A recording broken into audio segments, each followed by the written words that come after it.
Good morning, gorgeous ones. Dr. Lucy here, just after 8 o'clock on Wednesday morning. I hope you all had a lovely, lovely sleep. I did, which is wonderful because, as you know, I spoke a couple of days ago, or maybe last week, about not having a good sleep and how we know that when you don't have good sleep, you actually increase your hunger hormone, ghrelin. So it's not just that you're tired that makes you hungry, you actually do get more hungry. And whilst we soothe to deal with the tiredness, there is actually a hormonal process behind it. So today's part 3 of fasting, and as you all know, we have been talking a lot about fasting in our 12-week mind-body rebalance because that's this week's topic. So one of the things I want to talk about though is that there's a lot of mind management that goes around fasting, and that's understandable. For some of us, particularly if you've been very insulin resistant, you've had many years of that getting hangry if you're hungry. So when we're insulin resistant, we can't access our fuel. When our fuel starts to go low, some people get tremulous, some people can't think properly, some people get cranky, and then you just go and scoff because your brain is going, I need fuel. Understandable, very good brain looking after us, just not that helpful to the body. So today, if we think about fasting, again, this is like the pitfalls. This week's the pitfalls of fasting. Some people go in too hard too early, and they set themselves up to fail, which is not their fault because we often think that more is better. It's again one of our human sort of foibles is that if we can do something and then we do it more, then that must be better, and that's not always true. So for people that have been having trouble fasting, for whatever reason, and what often happens is people go there fasting, and then they don't just break their fast with low carb real food. Good morning, Michelle. They then just go on a binge for some reason, and their brain goes, I don't know why I did that, but I just ate 15 biscuits and I've been fasting all day.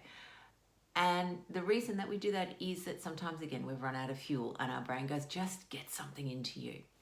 So fasting is really it's actually getting right back into your intuitive state and being really clear on your hunger signals and your satiety or your fullness signals.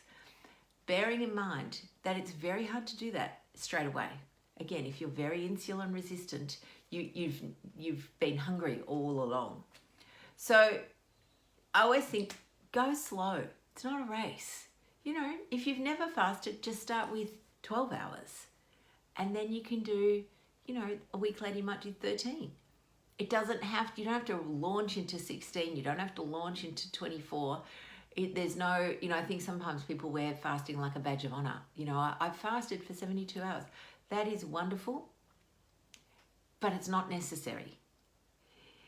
And you're right, Michelle, sometimes it actually just happens. And they're often the times where we're not even thinking about food or thinking about fasting, and you look up and you go, oh my God, it's 2 o'clock and I didn't even feel hungry. And you realize that, it last ate at, 8 o'clock and suddenly it's 18 hours. One of the other things that I was talking to one of our members about, which is nighttime eating. And for those of you, if that's a problem, we've actually got a course coming up soon, just a little mini course on nighttime eating. But sometimes what happens is your brain, again, listening to the reasonable stories, our brain finishes dinner and says, oh my God, I'm not eating now for another 18 hours. I don't know if I can cope with that. And so it'll start, particularly at nighttime, it's like, oh my God, I need to quickly get something in before I go to bed. Like, again, it's our brain that suddenly thinks that there is some magical thing that happens overnight, like we reset the slate. Lisa just said then that she accidentally fasted for 24 hours, which the way I would look at that then, Lisa, is I would be thinking, wonderful, your woodshed is open.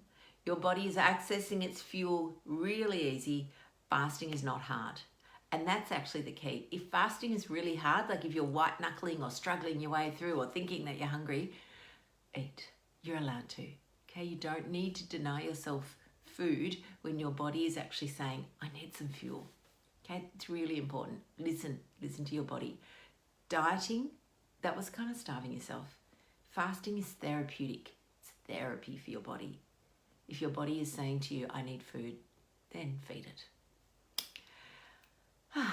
Wonderful. Michelle just eats when she's hungry. Absolutely. And again, for some people that's easy.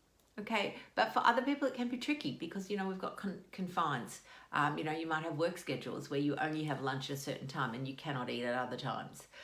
Some people have family, you know, they all eat together at dinner, and, you know, one person, like, you know, if we're doing eating by the letter, the studies suggest that we should be having our biggest meal at around lunchtime, and then, you know, not much in the evenings. But that doesn't work for most of us with our lifestyles.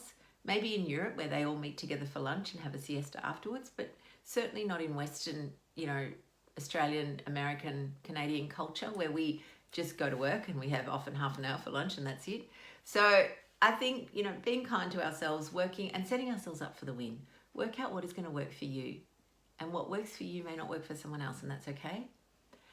But what works for someone else may not work for you, and that's also okay. So just set yourselves up for the win. All right, lovelies. I'll see you tomorrow morning. Have a wonderful, wonderful day. I'm just finishing. Big cup today. Another big cup, black coffee. See you tomorrow. Bye now.